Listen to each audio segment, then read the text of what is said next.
see now. You make my high come down. Ooh, you make my high come down. Always tripping when you come around. Never have to cut you out like right now. You see, I don't have to drive me. You can say that for your mama. Maybe you should smoke some. Me try the marijuana. I was never you good. The vibe was straight. Shows you a couple of things and they feel the change. I treated you right. Everything was a gift from a time to your bag and the color on your lip. Yeah, you plenty of fences. Welcome to Seahawks Man podcast, powered by The Athletic. Shout out to the company. My name is Michael Sean Dugar. I'm here with my co-host, Christopher Kidd. Make sure you follow us both up on the tweet machine. You guys know where to follow me. So I'm just plug the YouTube channel. Subscribe, Seahawks Man to Man on YouTube. Chris, talk to him. What is up, everybody? It's your boy, Christopher Kidd. Be sure to follow me on Twitter at CKIDD206, and that's CKID206. Dearly beloved, we're gathered here today to mourn the end of the Russell Wilson and Pete Carroll era of Seahawks football. The official date, let's see, what's the official date that whatever day Russ got drafted, right? So it's 2012, April of 2012 to November of 2021, or just 2021 in general. That's a good run. Brought us a lot of joy. There was a lot of despair, some there too, you know, some heartbreak and some of them losses, particularly Super Bowl 49. Some heartbreaking playoff losses, Green Bay, Dallas, the Atlanta loss in 2012, 2016 as well. Just a lot of ups, a lot of downs, some good, some bad. But it was a good run. It was, man. It brought us some of the best moments in franchise history. The first Super Bowl. Some really fun characters came along the way. Michael Bennett, Doug Baldwin, Beast Mode. Beast Mode came before Russ, so did Doug, but you get the point. Bobby, Cam, Earl, just the whole Legion of Boom is one of the most iconic groups in football. Russ and Pete winning a lot of games together. They won a lot of games. It was a whole lot of games. And boy, Chris, it is done. This is a wrap. This is probably, you know, I've been looking for like, when's the point to be like, all right, this is it. This is the end. Because I kind of knew with the Legion of Boom, when you seen Sherm cry after he tore his Achilles at the Arizona game. Damn, Arizona be just ending these guys, whether they're at home or not. It's crazy. You kind of knew that was it. Like Sherm knew he was done. And then, Cam doesn't play the Monday night game after that. And that kind of ominous, but you kind of knew. And then you get Earl on the cart. You know, he's the last member of the Legion of Boom. He gone. It's like, yep, that's the end. That's the end. And you could kind of feel that, right? And now you have Pete and Russ. It's like, when is it going to come to an end, right? Like, you got these moments, you know, the Dan Patrick show. Maybe it's the day our article comes out. Maybe it's the Adam Schefter tweet about, like, here's the teams Russ would get traded to if he was to ask for a trade, but he hasn't asked for a trade. We just throwing it out there in case y'all wondering when that weird thing. You never really know when it is. This is it, I think. It's losing at home to Colt McCoy. Again. Again losing to Colt McCoy. Did it with the Giants, and now he's like, you know what? Two different teams. This dude's bouncing to different teams, just beating y'all wherever he plays. If Colt McCoy's on the schedule next week, it should forfeit. Next year, forfeit. How about the next game? Yeah. It's if he play, honestly, he's scarier than Kyler. If they have to play Colt McCoy week 18 with anything on the line, it's over because that boy comes in here. It comes into Seattle and does this twice. Losing to those guys in the way they've lost too. And last week, I wrote that the offense might be broken. We talked about this on the show, and we kind of said it more matter-of-factly. And I said that without watching the All 22.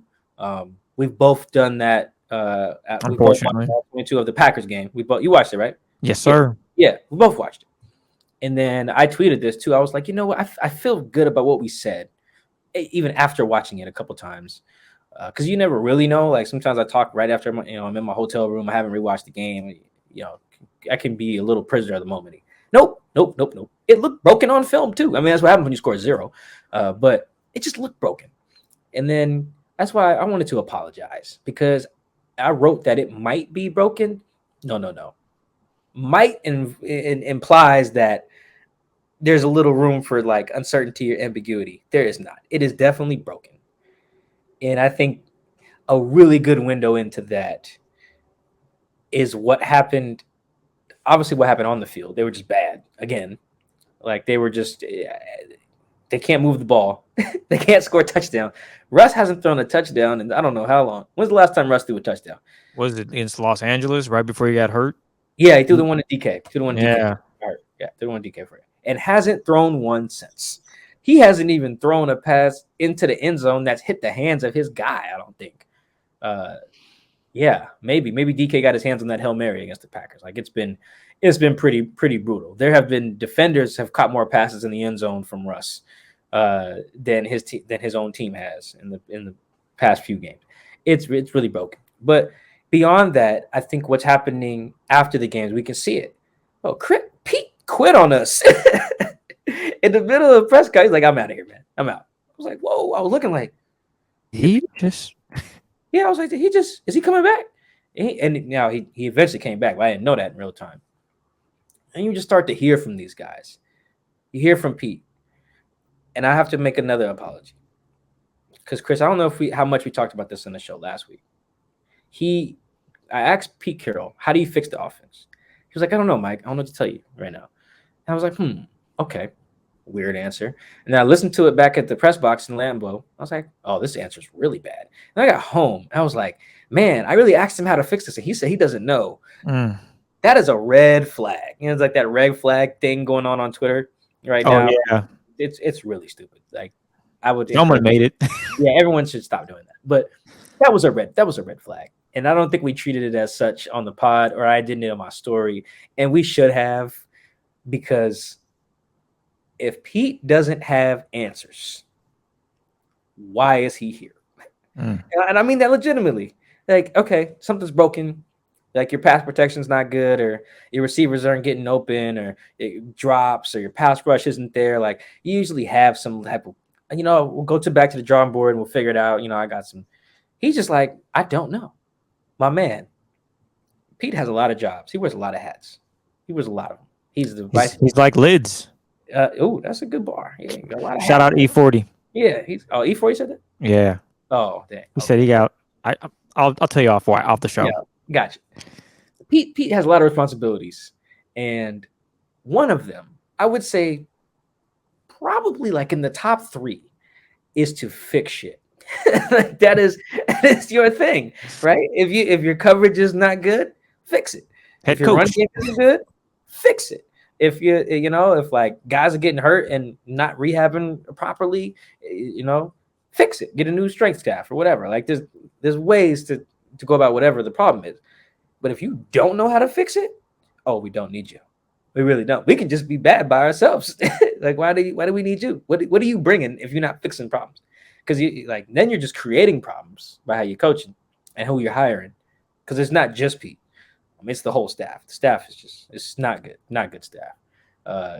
So you got that I think is, of all the things that happened today after the game, the second straight week where Pete's basically like, I don't got nothing for you.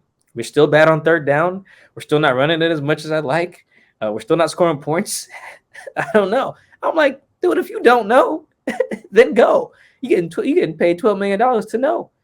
Chris, how does the head coach not know how to fix? Like, I mean, he can't even lie to us. He can't be like, yeah, no, I got it. He's just like, I don't know.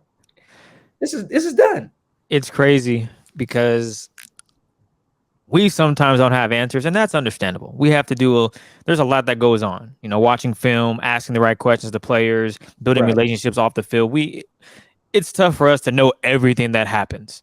But to your point, for the head coach to be like looking at you and just honestly be like, man, I don't have an answer for you. It's kind of like you don't want to bust his balls right there and be like, I'm not trying to embarrass you, but like, isn't this part of your job as the head coach to know everything and know the ins and outs of your offense and defense and why things aren't going the way they should, whether it's execution, whether it's the injuries, whether it's just the bad O-line play. There has to be a reason for why you see things going the way they are. The answer I don't know is what you hear from. I don't even know where I'm going with this because people who don't have jobs. That's who you hear don't know from. I'll let you say that one, but he don't know, and that's kind of alarming. And you're right, we definitely should have touched on that a little bit more. But back-to-back weeks of, guys, I have nothing for you. That is a recipe for disaster, and it's a disaster right now. The Seahawks sit at 3-7, last in the NFC West.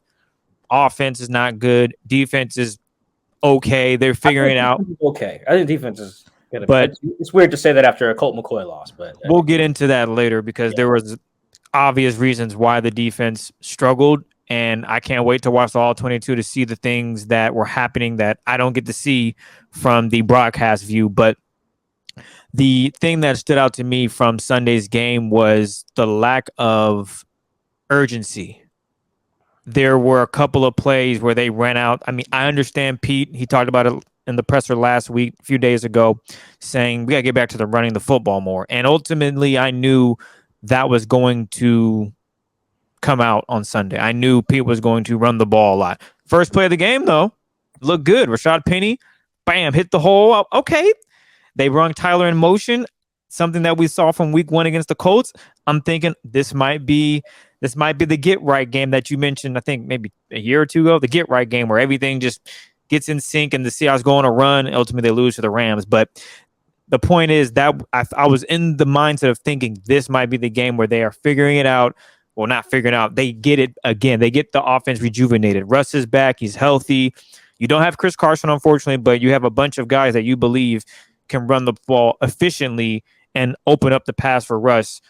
And we saw one big play from the run game, and then it was 8 yards, 11 yards.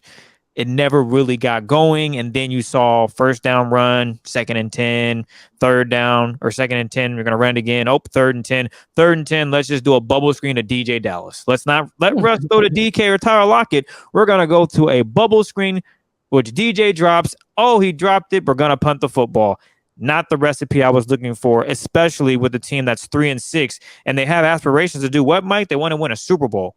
And if you want to win a Super Bowl, I don't think putting the ball in DJ Dallas's hands on 3rd and 10 is a necessary recipe to even win this game against a team that's 8-2 in the Arizona Cardinals that just came off a tough loss last week where things weren't going their way offensively, and they won on Sunday with their backup quarterback. The Seahawks, it just wasn't a good performance. I expected more from them just because of the situation they're in. You would think. I saw a tweet that you had out not too long ago, and you were saying they're going to need a lot of things to go their way just to even win out these next few games. And this is a perfect example today. The interception. Okay, people can argue, oh, he had control. If you watch the replay, the ball hits the ground, it's incomplete. There's no if or and. Kevin King situation, you don't get to see that opportunity. You just see him lose the ball when he comes. How I'm trying to phrase it is you don't see what you witnessed with the interception by quote unquote Sidney Jones on Sunday. Whereas Kevin King, there wasn't a clear drop. There was a clear drop. The Seahawks don't have room for those type of errors. If you're going to pick it off, if you're going to make that play, you have to catch it. Those are things you can't get back. And Pete was pissed. I get it. But if you look up at the replay, it's clearly a drop. You need everything to go your way. You need Jordan Brooks to not get a pass interference. Luckily, it got negated, and that really it hurt them eventually because they ended up scoring. But those are the things that you can't have those mistakes when you're at 3-6. You have to really play a perfect game. And in the NFL, that's very, very hard to do. It's very hard. Now, the Seahawks were 7-3, and they just lost. So they were 7-4 or whatever. Okay, cool. But to ask this team to go on a win streak, or excuse me, they would be 7-2 and they lost Sunday 7-3. But to go on a win streak and people are asking them to do, I don't see it being possible. This is the end. As you said, it's been a great run. A lot of things weren't going their way. Offensive line play wasn't great at all today on Sunday. Hell, the first passing play I think was a sack. Chandler Jones just coming through on right tackle Brandon Shell. Those are I think it was the first possession, if I'm not mistaken. Not the first play, because the first play we mentioned was a nice run by Rashad Penny. But I believe on that first drive, Chandler Jones blows right by Brandon Shell for the sack. And those are things that you cannot have happen. You got to play a perfect game, especially when you're last in a division, looking to try to make the postseason. And what good does it do if you even make the postseason? Now you're traveling to Philly? Like, is that what you want? You want to go to Philly? And they wouldn't go to Philly. Nah, they would go somewhere. Well, they'd go somewhere with it. They go somewhere where they probably lose, and if they win, they get smoked the next week. What good does that do? What morale does that build? Your ultimate goal is to win a Super Bowl. You're not the number one in the NFC West. You're not even number 2. What good does it do? That's where you're at with this team right now. It'd be great for these guys to go on a win streak, but are they going to be that much better? Would you say, damn, they won, 7 straight? Now they have a chance to win a Super Bowl? That would be an incredible swing. They're going to need a lot of luck, If they won 7 straight, yeah, that would require beating the Cardinals, beating the Rams. That's a tall task. Yeah, if they were to do that, I would say, like, they could go on a run. I don't even know if I can say that. It's been that bad. Yeah, but if it did turn, yeah, it's they're in a very bad space. I do think I get the defensive thing out of the way before we talk more offense and why I think this is a done deal, this whole era. But to be fair to the defense, right? Oh, actually, to your point about the margins for error, that's what you're talking about. They have to get a lot of things right in like high leverage situations. Like they have to be really good on third down all the time. They weren't good on third down on either side of the ball today. You need turnover luck because the ball is shaped weird, right? So it bounces funny. Like you need fumbles to bounce your way. You need any like controversial call to go your way. You need just all of that stuff to happen. You need like dropped passes or tipped passes to all go your way. Things that are just like kind of fluky in football, and especially have the human element, especially when you're talking about the refs. You need all that stuff to go your way for like 2 months in a row. That's just that. It's really hard for that to happen. Like it barely happened the year they won the Super Bowl, and like to get back to the Super Bowl after that, they needed the most like improbable playoff comeback you probably ever see. Unsustainable stuff. But on the defense, real quick, just today, I do think like today was a bad performance, though it was like a mostly expected one, even against Colt without D-Hop. If you consider this, they were playing on average, I would say 9 NFL players, 9.5 on defense every snap on average. If the other team just has 11, you're probably going to get cooked. And when I say the 1.5 guys might not have been NFL players, like if you'd have told me, hey, Mike, you're about to watch the Cardinals and the Seahawks today, I'd say great. I would then ask you, hey, are they going to let beer in the press box this week? You'd be like, no. And I'd be like, that sucks. I'm like, all right, Mike, here's the third thing. You're not only going to not have any beer in the press box, but when you watch the Cardinals and Seahawks, you're not going to watch Trey Brown and DJ Reed. You are about to watch Sidney Jones and Bless Austin. And I'd be like, who the hell is Bless Austin? Right, that's what I'd probably ask you right back. And I think that's a very important detail here, and particularly as it pertains to their third down defense, where they really were getting killed today. I think Colt McCoy was like 7 of 10 on third down today, like crazy, averaging like 9 yards per attempt. It was nuts. My man went 35 or 44 for 328, man. Yeah. Well, the numbers themselves, the raw numbers are like, yes, those are also bad to give up, particularly though they were only going to be a good defense if they were good on third down and in the red zone. 2 places they've been really good in since they turned this around. And that was largely reliant on being able to cover really well. Because remember, their pass rush still isn't good. They're just covering really well. Well, they weren't putting guys on the field who can cover. It really is just that simple. They put Sidney out there, who's like very hit and miss. And then you put Bless out there just like to really just sum up Bless's day without watching all 22. My man tried to break on a route and just fell on his face. Like it don't really get no worse than that. If you can't stay on your 2 feet as you drive on routes, you probably should not play in the NFL. That's just kind of where I'm at with that. So they were putting guys out there who could cover. Is it bad to get carved up by Colt McCoy? Of course. Should they have got carved up by Colt McCoy even without Trey, who got hurt in the second quarter, and DJ? No, probably not. But like, I get it. Their defense was hanging together by a thread. They had 11 guys who could play at a high level on this defense, like 11, maybe 11 and a half, depending on how you feel about like Ugo or something. If you take two of them guys out at very important positions like outside freaking corner and say, hey, Mike, they're going to suck today. Yeah, and I hear you. Like, AJ Green ain't looked that good in a while. I feel like, you know what? Why he looks that good? Because he's getting guarded by Sidney Jones and Bless Austin. That's just kind of how it goes. So I don't really have much more to say on the defense, though I will say, like, going forward, if Trey's out, they're screwed. If Trey and DJ are out, they're really screwed. If both of them are on the field together, I'm really not that worried about the defense. I think it'll get better on third down and in the red zone. And if you're good in third down, you get in the red zone, you'll be a fine defense. But yeah, I think people got to take into account when assessing just this game that they put two guys out there who should not be out there.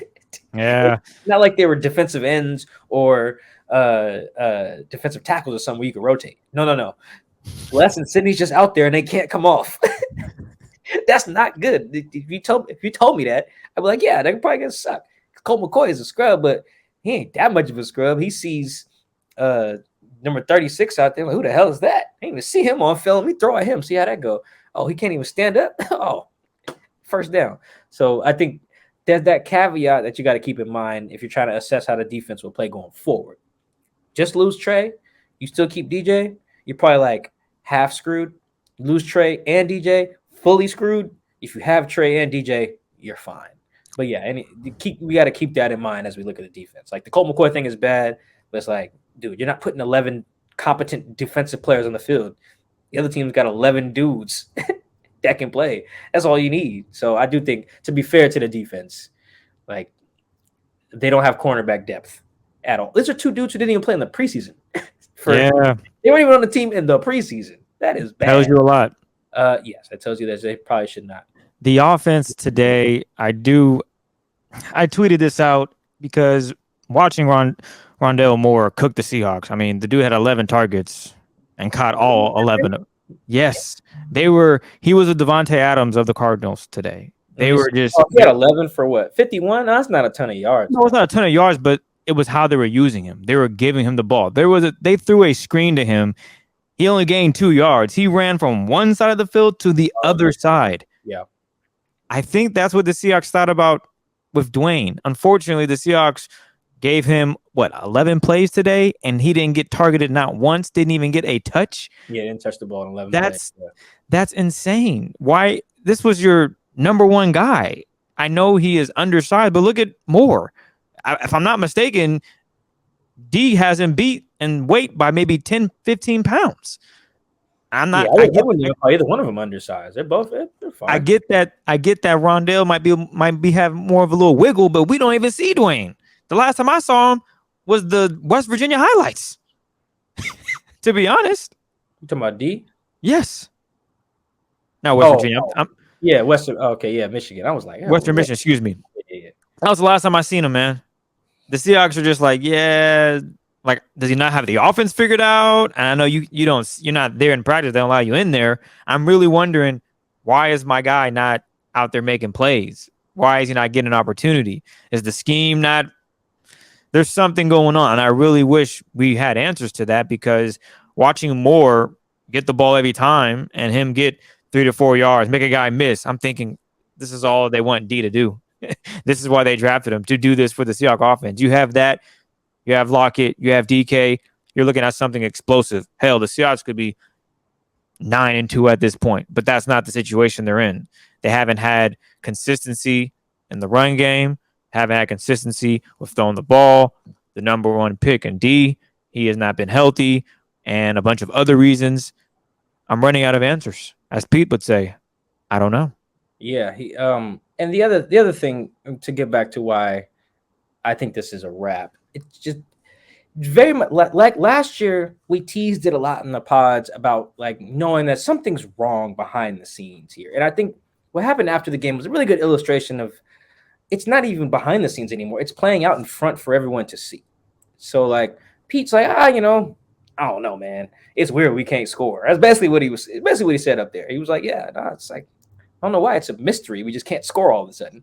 It's like, well, I know why, Pete. If you pay me, I'll tell you. I might even tell him for free at this point because my man just said he looks so confused. He just looks like you see him looking at the stat sheet. He's almost like that meme of Jimmy Butler looking at the sheet, just kind of like, damn, we didn't score. I mean, they scored 13 today. No, he said the turnover battle. I don't understand.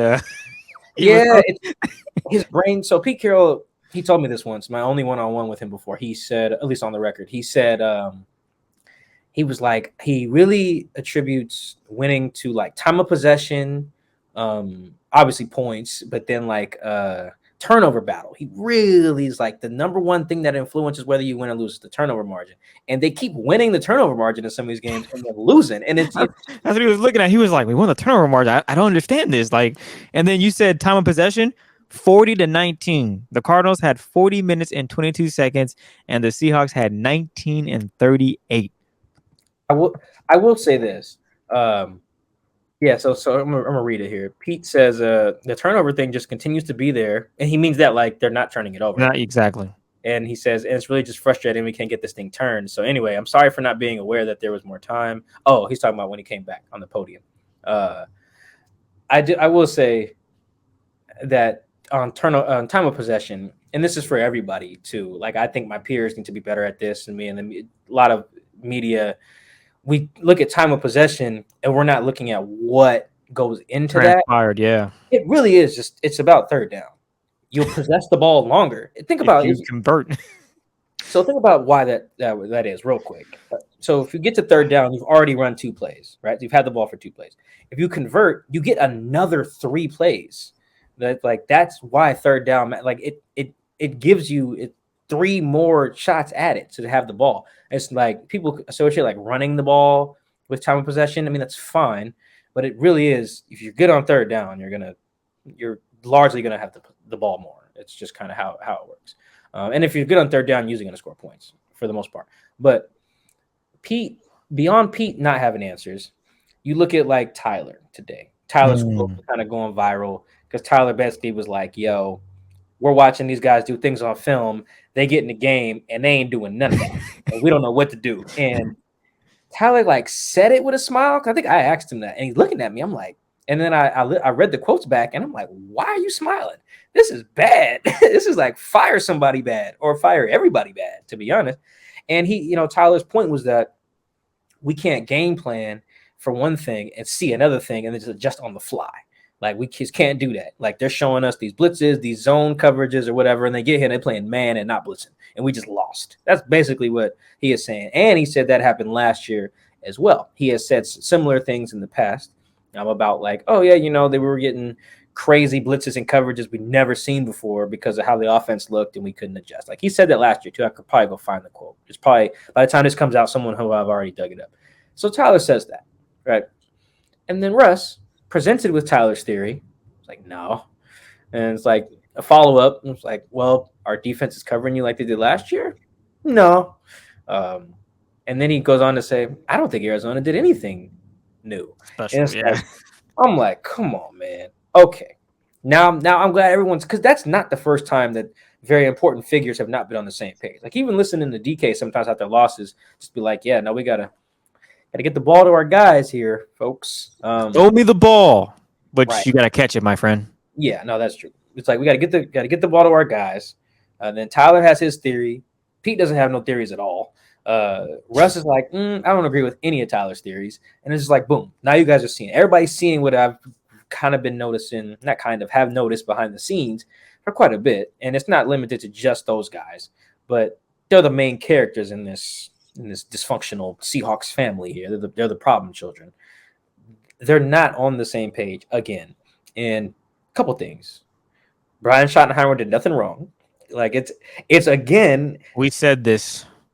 It's the second time that we are not in favor of a coach firing, and we proved to be on the right side of that immediately. We didn't think Chris Richard should have been fired. Oh man, very clear that we were like, why do that? Why get rid of him? He was not.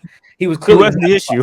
Yeah, no, the defense got progressively worse as soon as Chris Richard left, and it was like, well, why fire Shoddy? Well, for what? Like, what is that going to do? The answer: not a goddamn thing.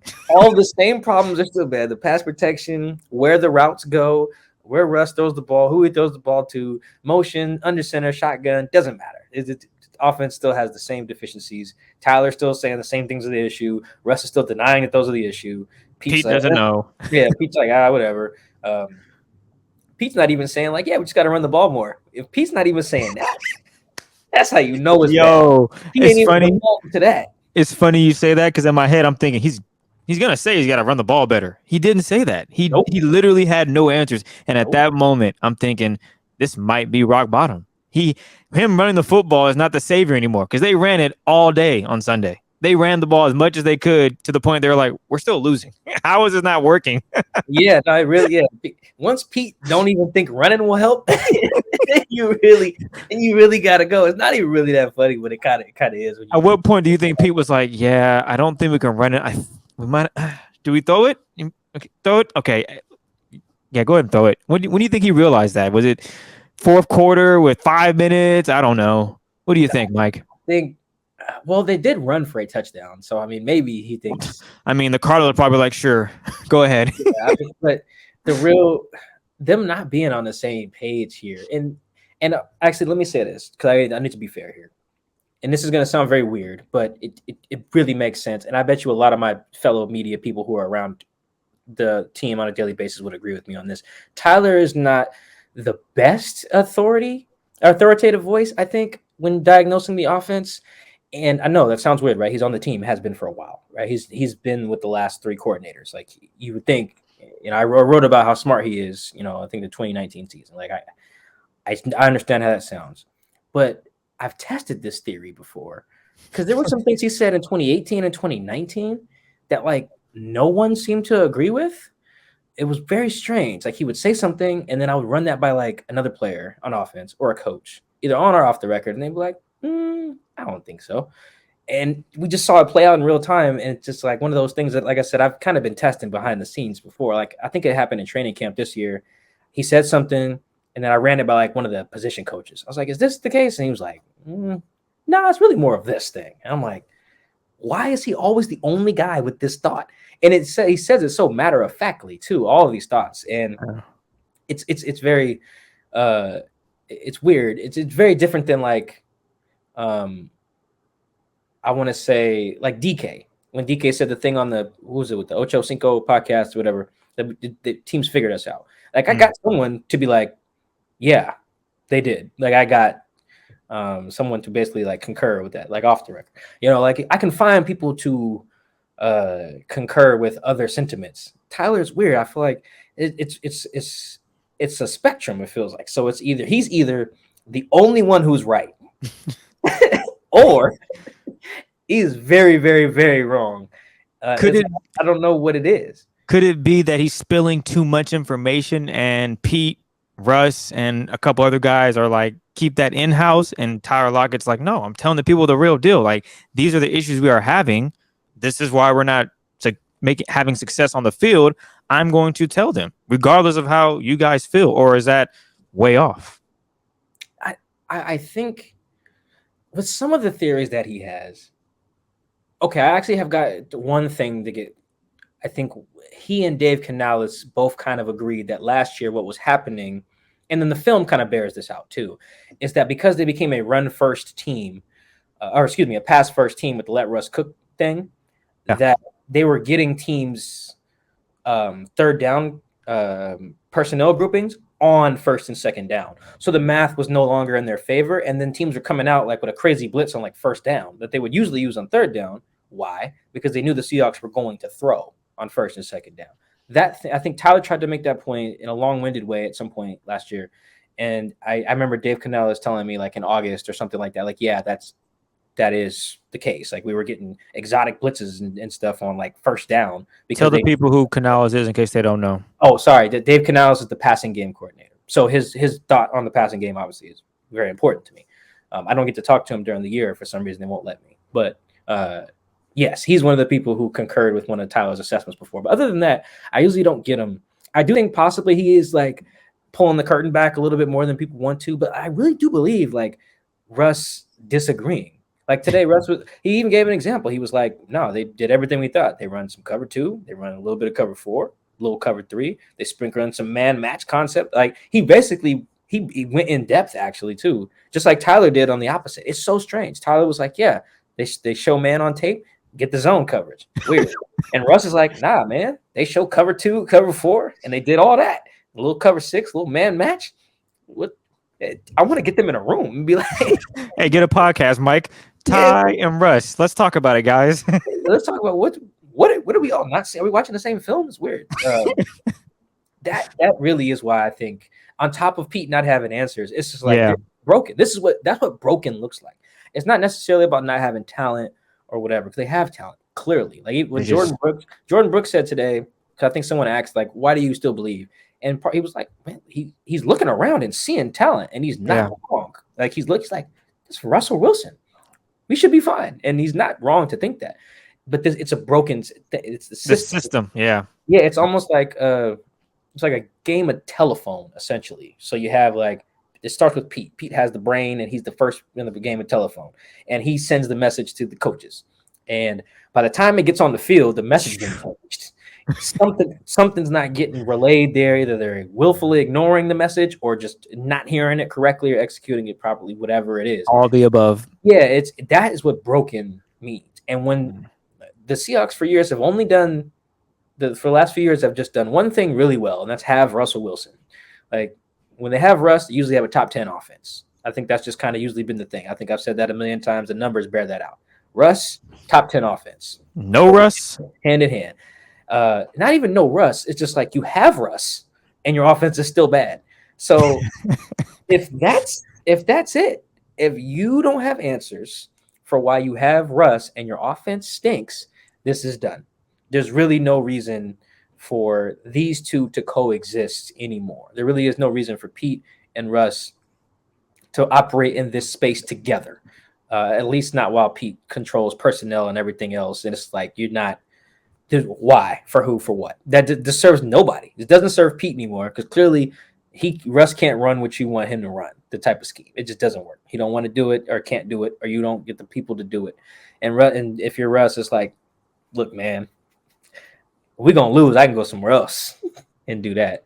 And it's time to say goodbye. Yeah, that's kind of where we're at. I know we usually get to questions a little sooner, but I don't want to say that this is the end without explaining. Like this is we don't have the logistics. I know people want to know that where we trade Russ, whatever. We'll get into some of that with the questions. Russ go, Pete go, who goes, how do they go, who do you hire, who do you find as a new quarterback, all that. We'll get to that. We got months to do that now. We can do that every week. But is Marvin Lewis still looking for a gig? Yeah, there's a lot of you can hire John Gruden just to give him a new email account. You that's so bad. But, that is. Yeah, it's bad. It's almost like you go to the doctor and you be, like, hey doc, I got this pain in my stomach. Oh, okay. You have this. This is what you have.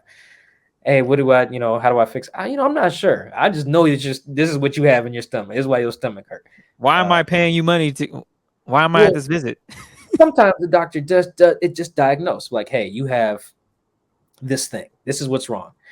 I don't know how we can fix it. We'll get to that later. But today, on Tuesday or whatever, you have something, ulcers or something like that. Like, we'll get to that. We'll figure out how to fix it later. But today, I'm just telling you, this is what's going to happen.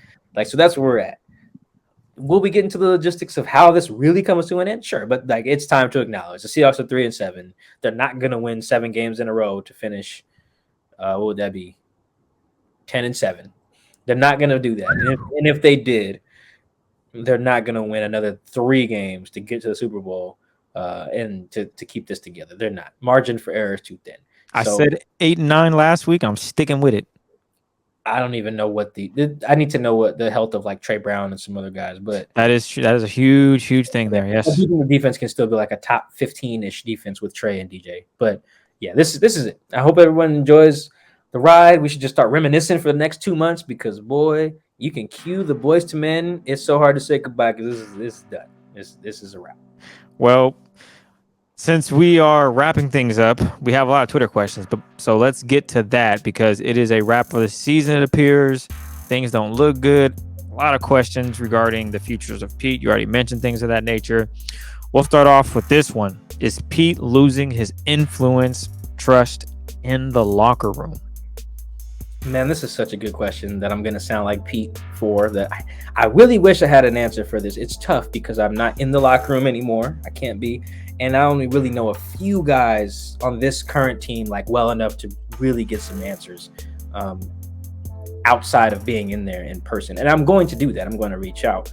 I haven't got a chance to do a ton of that today, and I will. I'll probably have a better answer for that probably like in a couple of days. I lean towards no, and I just think that a lot of guys feel like Jordan Brooks does, in that like they get in the locker room, look around like, damn, how we losing? We are good. We have good players. Like it's not that simple. But I can see that from a player's mind. Like you sit in the offensive meeting on Monday, like, man, that's DK Metcalf. That's Tyler Lockett. That's Dwayne Brown. What?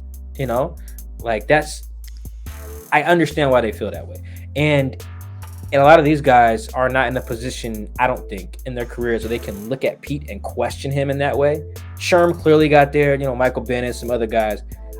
I don't think that there's enough guys in the locker room who can look at him like, dude, I don't think you know what the hell you're doing anymore. Maybe someone like Bobby could, Quandre, whatever, Jamal, but I don't think there's enough guys for Pete to just totally lose the locker room. That's my theory, and I'm going to try to follow up on that a little bit more. But yeah, that's kind of where I'm at with that right now. Maybe this is not just a wow. I'm sounding like Pete. I don't know what I'm reading here, man. 1 second. Maybe this is just not viable in the National Football League, but why don't the Seahawks run any two-back sets? Seems like the guys they have make it obvious what they will and won't do depending on who is out there. No, two-back sets is not the answer. Their best personnel grouping is 12 personnel, which is 2 tight ends and 2 receivers and then a running back. And their second best personnel grouping is 11 personnel, which is 3 receivers, one tight end and 1 running back. I don't think you should pull off Will Dissly or Gerald Everett to put DJ Dallas and Alex Collins on the field together. Like, read that, just think of it that way, and you'd be like, oh yeah, no, that's stupid. Don't do that. So no, it could be sustainable if you had better players, like if you had like the fullback from the Vikings or the fullback from the Ravens or the fullback from the Niners. Like these are two-back sets that really work because those guys are good players. The weakest position group on offense is running back right now. More running backs damn sure ain't the answer right now. What is the one thing that stands out about each loss as a whole so far about this organization? I really do think it is the lack of like answers. I mean, and to be fair to these guys, they're not going to be like, yeah, Mike, well, this is what we got to do. Just need to do this here. Like Russ does try some of that. Yeah. He's very much in the moment. He doesn't think big picture after the games. If you ask him like, hey, what's going on third down? It's like as a team, he'll rattle off each individual third down from that game. It's like, that's not what I asked you. But they just genuinely feel like, oh man, I don't know. Like even DK, after some of these games, he's giving me some really bad answers and just kind of been like, I don't know, man. Like, hey, what's going on? Like, I mean, you score no points. Well, why not? Well, we didn't get no first downs. Why ain't I getting first downs? And it just like turns into this. His press conferences be short after losses because he just don't want to talk to us. But it just really just doesn't feel like they have answers. And you can tell because they're going out in the field and doing the same stuff. Doing the same stuff. So yeah, that's the thing. Each week it feels like no one knows how to fix the problem. Like on defense, I felt like they knew. Like we just need to cover a little better, or we need to fill our gaps a little better. Like I kind of felt like there was a potential turn there, just a little bit, and then it turned up turning. Like play Ryan Neal more. Like there was some personnel stuff they could do a little bit differently. On offense, they're really just being like, shoot, these are our best dudes, and we still can't score. Yeah, that's crazy. Yeah, every week is what it feels like. Russ has been off for about a year now. I don't think defense has all of a sudden figured out how to make him mediocre, but it also seems like he isn't taking the easy stuff either. Any ideas how the rest of the season and how his career goes? I don't know how his career goes just because I'd have to know where he's going to play, and I really don't. I have really no idea where Russ will be the quarterback of 2022. That's crazy to think about. Rest of his, what was the other part? Rest of his season goes? Career. Season and career, yep. Okay, so the career part, not sure. Season, I do think he'll be better. Mostly because I don't think they'll play defenses that are as disciplined week to week. Because it's Just still say good, required. Mike. You said what? Say good. Yeah, I'm not sure, really. I respect that. That's fair. That's me being. That's fair. My apologies. Now, mostly just because you still need discipline to run the coverages that, really give the Seahawks fits. And like the Packers defense is good. I know Minnesota just hung a 30 ball on them, but Minnesota has freaking firepower. Jefferson and Thielen. There you go. Yeah, and Dalvin Cook. And a running game. Yeah. Yeah, and he can catch too. No, they have firepower. That's some dogs. Yeah, they do. And their quarterback is like, okay. But the Green Bay defense is good. It's legitimately good. And then the Cardinals defense is like legitimately good. It is. So but they're not gonna play a good defense every week. So I think Russ at the very least will just feast on the bad defenses that he plays. So Texans, Bears. Yeah, Texans, Bears. Actually, I don't know how bad the Bears defense is, but Bears, Texans, Lions. So I should be like 3,000 yards for Russ. Yeah, no. So they'll have some.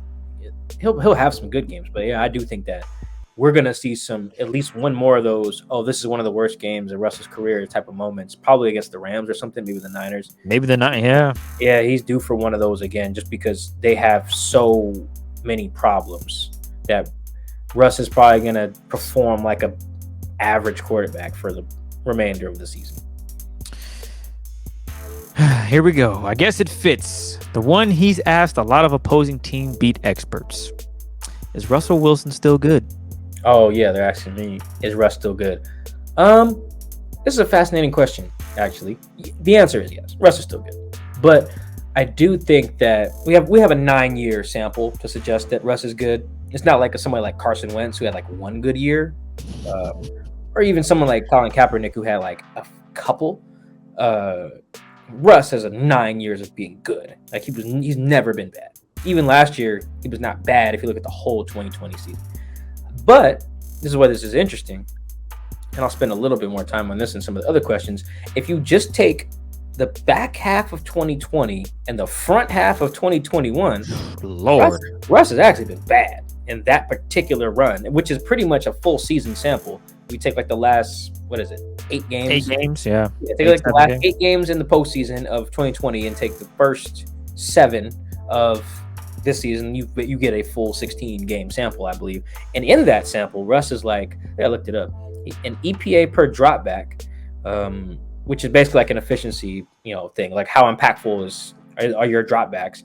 He is ranked of 36 qualifying quarterbacks, 28th in that span. If you just take the back half of 2020 and the front half of 2021, he's been on a per dropback basis. So remember, this counts scrambles and whatever, sacks, all that, not just passer rating or something like that. He's been Carson Wentz. Like he's 28th. Carson Wentz is 27, Daniel Jones 26, Big Ben 25, Drew Lock, Jared Goff, Alex Smith, Darnold, like guys who are legitimately not good in my eyes. And that's courtesy of True Media. And if I go over to the homie Ben Baldwin's site, rbsdm.com, and look at their EPA, I think he was like 21, like right behind what I say earlier, like right behind Teddy. Right behind like Teddy Bridgewater. Like he legitimately has not been good in that stretch of time. Is Russ still good? Yes, I believe so. However, if you want to make the case that like take the last year of his career with the last 8 of last year and the first 7 this year, or include the playoff game, he's been legit, like not even just not himself or like not elite, like that's like tier 3 quarterbacking type of stuff. That is weird, and I really don't have a good explanation for that one. Who would be the Seahawks long-term running back if Carson is not available? Anyone worth? Actually, we'll just do that first part. So yeah, who would be the long-term running back if Chris Carson is not available next season? Yeah, I really don't think the 2022 starting running back is currently on the roster. I really just don't think very highly of the running back room. I think Alex is okay. He's like fine. I think he's like a low end starting running back, like I guess I think I said it before, like the 29th best running back or something like that, which is okay. That's fine. Beyond that, I think they got nothing. So I think they're going to have to draft somebody, sign somebody in free agency. They're going to have to dump resources into the running back position.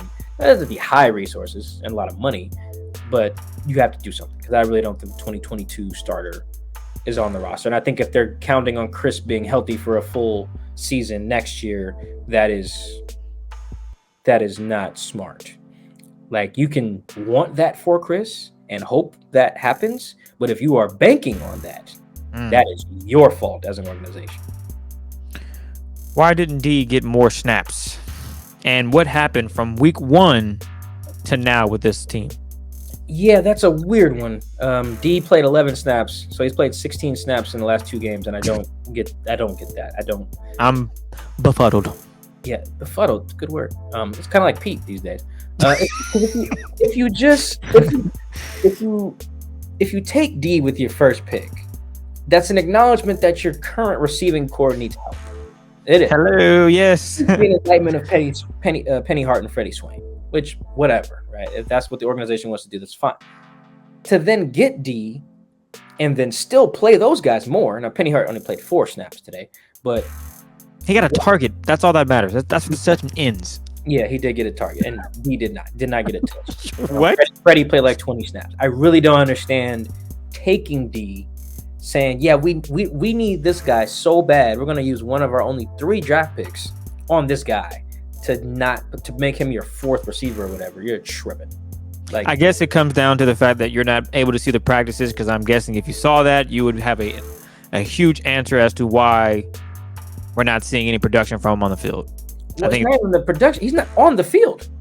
I guess there's that too. Not that you put him out there. He should be playing like 50% of the offensive snaps or something like that. At least 30.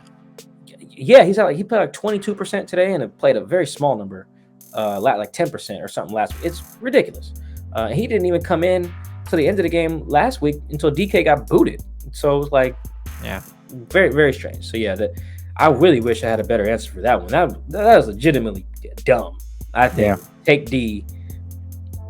I know he was hurt, but damn, he not now. Yeah, maybe he is. I guess, and they're just still putting him out there. I don't know. Yeah, no, you gotta play the guy more than 16 snaps in 2 games. Like, what do you got to lose? More games. Well, that's true. Who stock rose this game on each side of the ball? Everett and Tyler seem pretty consistent bright spots on the offense. As far as I could see, Jamal is still making plays more and more. And if I had to guess, I would bet Diggs played well. This is a person that didn't get a chance to watch most of the game. Excuse me. So who's stock? Rose a little bit. Trey Brown's, because boy, when he went out, it just went bad. DJ Reed's as well. It's like, whew, you see how well those guys were playing. But yeah, I mean, Jamal had the really bad play. Pass interference, and he hooked Zach.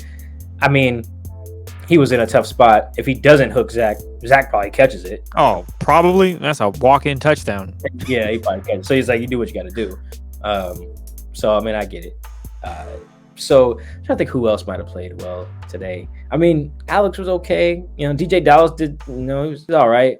His stuff. Tyler had a good day, didn't he? Like 100 yards or something like that. Yeah, he had 4 catches for 114, if I'm not mistaken. Yeah. Pull it up real quick. 115. Yeah, no, he was fine. But I mean, no one really. I think Gabe Jackson still continues to be pretty consistent. Not great, but fine. No one's out here looking particularly great, because they are just not good. Particularly on offense. Their offense is just garbage. Just bad. It was better with Geno, which is crazy. It really was. They were scoring points.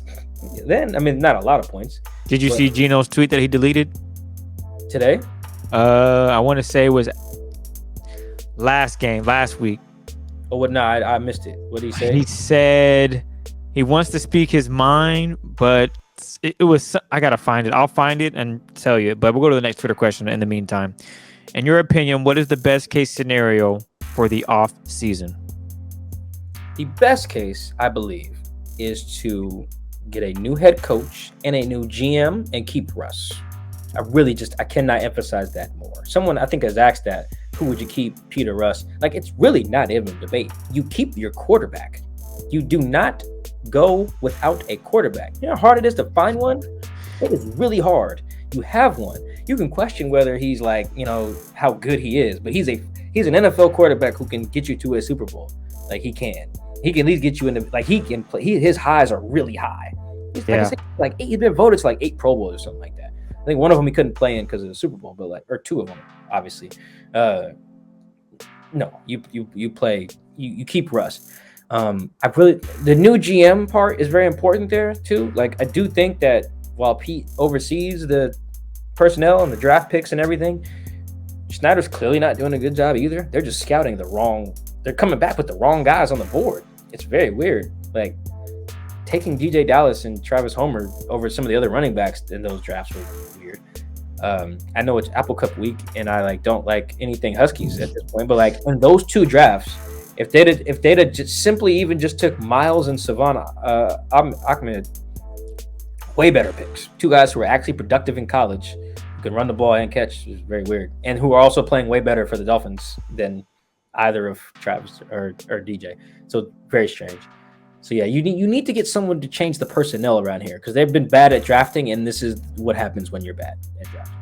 I found the tweet. So after Russ came back and put up the goose egg, Gino tweeted out, "I want to vent, but I know it ain't safe," and then he deleted it. Are those song lyrics? Only one way to find out. Let's copy it. But he deleted that, so he knows it was bad. I mean, Gino might legit think he's better than Russ, and like I said, the offense looked, I don't know how much better it looked, but how many points did they score against Pittsburgh? 20? First of all, you're right on the lyrics, and it's from our favorite artist. Who's that? Our favorite artist. Come on now. It's a Future lyric? Come on, man. Coming out strong. I want to vent, but I know it ain't safe. Still coming. Oh, Still yeah. coming out strong. That's crazy. Oh, wow. Yeah, no, that felt like a song lyric. Oh, man. Either way, the offense, yeah, I can see Gino feeling. I can see him feeling that way. But yeah, ideal offseason is you keep Russ. I really cannot stress that anymore. You have to keep your quarterback. You can get a new coach. You really can. It's not hard. You cannot get a new quarterback just like that. You just can't. Look around the league and see how easy it is to get a quarterback. It's not. How big is the talent gap from playoff Hawks teams versus this team? I don't think the gap is super huge. And that's why I think the system's just broke. Talent wasn't even their problem last year. They were probably on paper. I'll be careful here. Just as talented as that Rams team that they lost to, perhaps more. Honestly, because they had such an advantage at quarterback. At least so I thought. But I think Russ is better than Jared Goff and the Wolford dude. So Wolford, whatever the hell his name was, they had talent. Now the O-line was better. But both D-lines had some dogs. The Seahawks had the clear advantage at linebacker. I think they had the clear advantage at safety as well, even though I like John Johnson and the other dude. Seahawks were taking an L at corner. But, I think that the talent was comparable. Like I said, it's the game of telephone. It's behind us. It's behind the curtain. Yeah. The curtain. Yeah. You pull back the curtain and it's like, what the hell is going on in here? It's like that scene in Men in Black when they peel open the dude's brain. It's the little alien in there dying. Yeah. Galaxy is on Orion's. Yeah, the Galaxy Orion's belt type of thing. Yeah, it's that. You gotta peel this joint back. That's what's really going on. It ain't. They have some talent deficiencies. I think. I think that's why they should have signed Odell Beckham, and they needed to upgrade the O-line a little bit more than they did this offseason. But generally speaking, it's not like the Seahawks are, what are they, the 14th team in the NFC right now by record? 15th. They're not the 15th most talented team in the NFC. They have more talent than some of these other teams. They're just, it's broken. Broken system. Broken system indeed. I've heard Russell doesn't read defense as well. How much of that is true? I'll keep this one very short. That is not true. Russ can read defenses. I think that was what Jonathan Vilma that said that. To paraphrase it, he basically said Russ is struggling. going downfield, making decisions, and that's why the Seahawks are throwing screens to DJ Dallas. So, yeah. Here's a pro tip. I watch a lot of sports on mute because these guys don't know what the hell they're talking about. Basketball, football. I watch a lot of stuff on mute. If you don't want to have it on mute, find the radio broadcast and have that on your phone or something, and then just watch the game on mute on your TV. It will enhance your viewing experience. I really think so. I do that all the time because you get comments like that on these broadcasts. Well said. Any doubt that the greatest era of Seahawks football is over? Yeah, no, like the title of the show is probably gonna be "This Is the End." And to be honest, I really thought it was over this offseason because Pete and Russ basically was like, "Look, if we're not gonna be competing for Super Bowls, I really don't want to be here." And I was like, well, you're probably not gonna compete for one this year, so that means it's over, right? And then now I didn't think it'd be over on November. What's today? 21st. November 21st of 2021. No, I didn't think it would be over November. I thought maybe we at least get to January, some snow be on the ground by the time it's over. Nope. It's over right now, today. There's really no reason to think that Pete and Russ and John can coexist in this space going forward with the roles and the power each one has or does not have, I guess, in Russ's case or John's case. You just can't. This is done. This is a wrap. Russ basically let it know. If we ain't winning, I'm out. They ain't winning. So somebody needs to be out. Maybe it's Russ, maybe it's Pete, maybe it's John, maybe it's all three. That would actually be terrible to do that. But yeah, this is there's no doubt. There's no might, there's no ambiguity. It's over. Would it make sense to trade Russ, Bobby, and Jamal to get pieces for the new general manager and coaching staff potentially? Yeah, no, you don't trade Russ. You really do not trade Russ.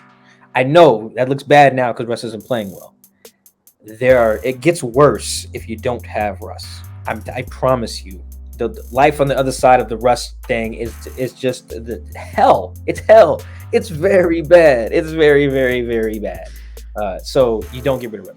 Now, if you want to keep Russ and then just kind of like that person's asking, get a new coach, GM, and then just rebuild, dump some of these expensive veteran contracts. I think that's fine. I really wouldn't get rid of Jamal just because Jamal's like 24, 25. Like he's actually going to be really good. Yeah, you can, but you could. I wouldn't do that. But the key to this is don't trade Russ. There's no version. I'm going to say this very clearly. There is no version of Seahawk football in which the team gets better by getting rid of Russell. I really do. That's it. That's the simplest way I can put it. You could probably put it in simpler terms. Look at all the best teams in the NFL right now. If they get rid of their quarterback, what happens? Well, the Cardinals will clearly be fine because Colt McCoy is the best backup ever. But yeah. Okay, disclaimer. The Cardinals are special. They're special, but McCoy is like freaking if the Ravens were like, yeah, we're just gonna punt on our guy for whatever reason, how's that look? Yeah, no, you need a quarterback in this. The league. Chiefs, that Mahomes guy, he didn't throw a touchdown on Sunday. We don't need him. Why are running backs and tight ends killing the Seahawks? I actually disagree with the premise of that question. Zach killed him today. He was really good, but that's not really new. With tight ends having good days, running backs aren't really smoking them like that. I mean, Derrick Henry, obviously, that dude is different. It's a Pepsi machine with legs. He just runs through everybody. But I think James Conner wasn't good today. I mean, like 20 carries for like 60 yards. That's not nothing. That's fine. The Eno Benjamin dude, nothing. Mid. 15 yards or something. The longest run today by the Cardinals, I think, was Colt McCoy scrambling. It really wasn't even a designed run. The run defense was actually fine. It was really just Colt just carving them up. And like I talked about earlier, that happens when you have replacement level cornerbacks or below replacement level cornerbacks in the NFL or on your defense. What year do the Seahawks make the postseason again? Ooh, another good question. Looking forward. So I have to break this up into two parts. If you keep Russ and choose him over like Pete and John, hell, he probably make it next year. I really don't think it's that hard to build around Russ. I really don't. The Seahawks make it hard because so if you have a guy like Russ who needs a certain type of O-line, like a really good one, and he needs certain type of receivers to help him work the middle of the field, and you need a run game, you can do that. The Packers are essentially doing that with Aaron Rodgers, and the Cowboys are doing that with Dak. The Bucks have probably the best O-line in the league. I mean, hell, even the Browns found a good O-line for Baker. Like and Baker's a very limited quarterback, so you can build around guys with the scheme, more play action, misdirection. Even if you guys think Russ is very flawed, and he clearly has some flaws, we talked about that with Sam on the last podcast. Please go check that out too. I can build around that. I really can. You know who cannot? Pete and John. For real, that they've proven they cannot do that. What's holding DJ Dallas from getting more plays? He's explosive, enthusiastic, and can catch a little bit. Is he terrible at pass protection? Terrible, probably not. Just probably not as good at it as Travis, which is not today, not on Sunday. Yeah, Travis did miss that protection. Although I have to see the rest of the game. I don't know how well he did elsewhere, but for the most part, Travis is pretty good at it. He's pretty good at protection. I really don't think that's like one of their main issues. It's like, play DJ Dallas more. I mean, you can try it because again, what do you really have to lose? But I don't think that's the issue. But to answer that person's question, the Travis Homer is holding DJ Dallas back. That's the short version of that. What makes Pete Carroll think it's going to turn around when for many years they've struggled with drafting, picking free agents, and making trades? How will the talent on the roster be able to improve? I see why Pete's an optimist, right? Like that, his brain is wired to think like we're gonna turn this around. Like he said today, it was like we're gonna win the next 7 games. I think, starting with we're gonna go to the East Coast, win, and go from there. Like I see why he thinks that. The minute he doesn't think that, he's gonna quit, right? And he's not gonna quit. It's not his book. The book he wrote is called Win Forever, right? Like he believes right there in the heart that that's his thing. I get why he thinks that. And he's so used to winning games. Like he's like, yeah, let's just get back to what we were doing before. They have just deeper issues now, and defenses are playing them differently now. It's why their offense has kind of been bad for the last like year of a season, like I said earlier. So that's why he thinks that, and I understand. Bobby thinks they're gonna win every game too. So does DK, Russ. Like I get that. They're wrong, but Pete's conditioned to believe that there's a chance. Right, and he'll believe that until the day he doesn't believe that is the day he'll walk away, and he's not walking away anytime soon unless it's off the podium. We got 2 more. Why is Russ choosing not to scramble and run it anymore? He was so good in extending plays, but it doesn't seem like he's trying anymore. I don't know what games they're watching. Russ is scrambling. Yeah, Russ, and then not a ton today, but he scrambled like 5 times last week. Shoot the first third down of the game last week. He scrambled. Russ is still getting out there. I could check his scrambles per game numbers to see if they've changed a little bit. I mean, some of that too is like teams are Russ is not like super fast anymore, nor does he have much wiggle. Like Russ usually really used to juke linebackers in space, and I haven't seen him do that in quite some time without on that weight. Yeah, he got the dad body now, but the other part of that is like teams are preparing for Russ to be a mobile guy, so the lanes aren't always there, and then Russ protects himself really well, and defenders are freaking fast, so they're faster than Russ. So there's a lot of things there, but I don't think he's afraid to shoot. Again, the first third down of the game last week, fresh off the finger injury, he runs. That tells me all I need to know about Russ's ability to try to go make some plays happen with his legs. Last one. Is Russ an offensive coordinator killer? Ooh, is Russ an OC killer? There's some fascinating questions there. So I get why you would think that, because the offenses continue to look the same with Russ, and guys keep getting fired. I would not say he's the killer though as much as it's probably Pete, because Pete's fired 3 coordinators now for variations of the same reason. It's all tied to the run game for the most part. I think he fired the first dude like Tim something or something Bates, maybe Jesse Bates. I don't know, Jeremy Bates. Let's go with that. Whatever the guy's name was, like 2010. Fired that dude, and they weren't running the ball as much as Pete liked or the way he liked. Fired Bev once the run game was just trash. Fired Shotty because he wouldn't run it enough.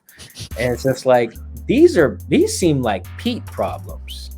Because you can we clearly see you can build a good offense around what Russ can do and cannot do. Mm-hmm. Guys keep figuring it out. They figure out how to do it. And I don't even think Bev needs the coordinators are clearly not the problem here. Coordinator comes in, they usually have a good offense or whatever. It's the guy upstairs goes up a little bit. So I don't think it's Russ is the OC killer as much as it's Pete. He's killing the OCs. Not only kind of how he wants to kick it on offense, but the other thing is he's killing them with the personnel stuff. If you're gonna be this, let's be more physical than the other team and control the ball. Okay, well, you need a better O-line, buddy. You don't know how to draft linemen.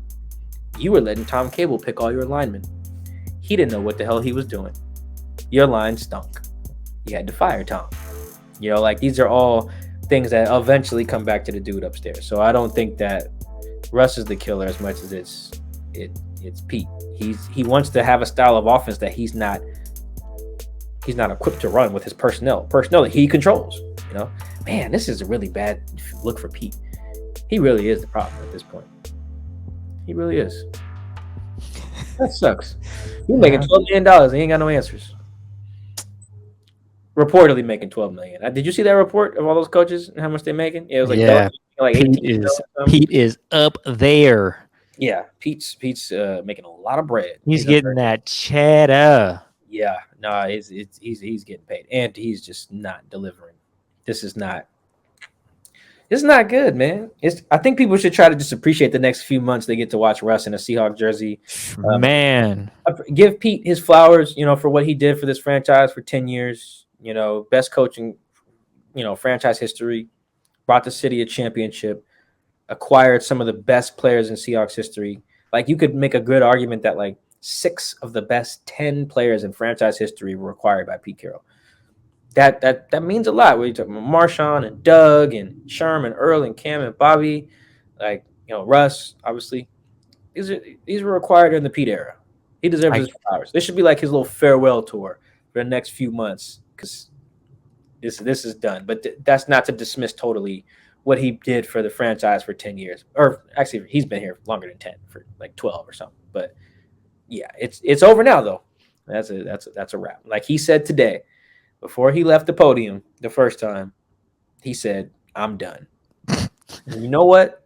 You damn right. This is done. It's done. Well, I don't know how to wrap up or have any commentary. There's no hot takes because at this point, I ain't got nothing for you guys. But we want to thank you guys for tapping in. I know it's been a crazy season. I mean, the season's not even over yet. Like these boys is 11. Jesus. 3-7. It's not looking good, but hey. We're here to do our job and give you good content. So we hope we did that on this episode. Got something cooking for you guys coming up on. Are we dropping this Thanksgiving, Mike? How we do? I literally forgot. We talked about it 2 weeks ago, looked at the calendar, and now I'm like, damn, what day did he say we should drop it? We can probably do Wednesday. We can probably drop it. Yeah. Please subscribe. Subscribe. Yeah, we got a special interview. I'm dropping. Trailer coming. When we drop the trailer. Monday. Trailer's coming tomorrow, so yeah, drop the tease. Yeah, no. You'll see this episode. You'll see our trailer. You guys will know. We're excited for it. It should be a fun one. That'll give you guys some joy during this 3-7 season.